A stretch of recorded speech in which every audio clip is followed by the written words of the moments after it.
Hello everyone at the Jack Talk Training Organization. My name is Owen Harris and I am here to teach Module 6 Mental Health 101 from the second week of Jack Talk's training. So just to start, before we get into it, what we're going to be focusing on is some basic mental health knowledge, just to make sure that we all start with that same rudimentary understanding of what mental health is, some statistics on it, what can contribute to mental illnesses, things like that, and this is our first step in that learning process. So first off, what is mental health? Mental health, as defined by the World Health Organization, is a state of complete physical, mental, and social well-being, and not merely the absence of disease or infirmity.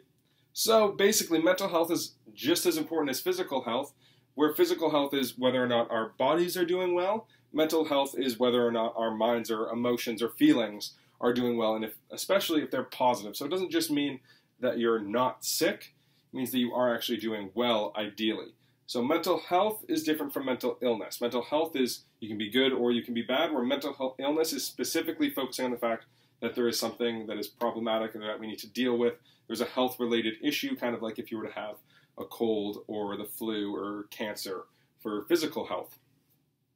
Which is why one of Jack.org's big messages is 5 in 5 of us have mental health. Everyone has mental health. However, 1 in 5 of us in any given year will struggle with our mental health.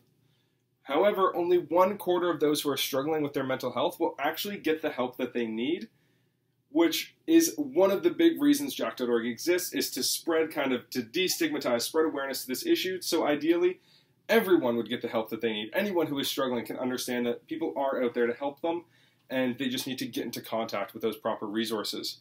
Because so few people understand that there are resources out there to help them or are willing to seek them out, suicide accounts for 24% of deaths. That's 24% of deaths among 15 to 24-year-olds. That is insane. It makes suicide the #1 health-related cause of death for young people in Canada.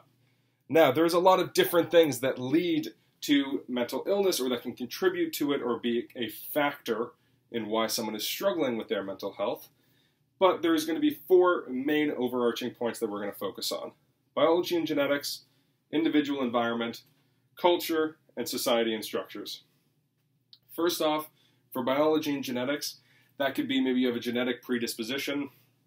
Something like bipolar disorder might run in your family, or depression or anxiety. There's also the potential for misuse of drugs or alcohol, which can result in a chemical imbalance, or maybe a chemical imbalance has just naturally occurred, or there might be physical trauma or brain injury. All of these things are physically in your body or have changed how your body works and have caused some form of problem in your brain that is resulting in this instance of mental illness.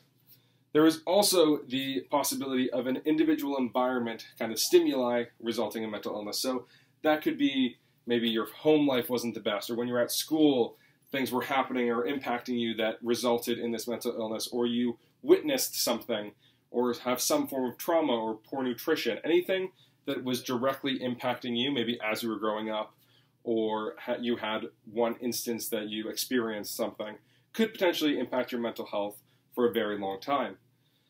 There's also the culture surrounding mental health, which is one of the big things that Jack.org is trying to change. But it's the idea that, one, mental health maybe doesn't even exist, is what some people view, or they at least don't think that it is at all as serious as physical health.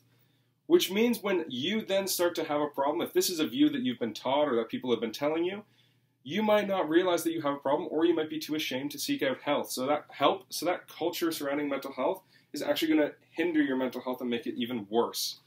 Finally, there is also societal structures and barriers. So that is things like any form of phobia or racism or gender-based discrimination or ableism. All of these societal problems that can impact how you view yourself or just how other people have been viewing you and how they've been treating you can lead to mental illnesses or mental health issues, or at least can add to them and make them even worse. So just to summarize what we went over in this Mental Health 101 first module for week 2, we talked about that fact that mental health is just like physical health. 1 in 5 of us will experience a mental illness in any given year, but 5 in 5 of us actually do have mental health. Mental illnesses are important to discuss. As you can tell, that's why we're discussing them right now. And we're trying to focus on educating as many people as we can.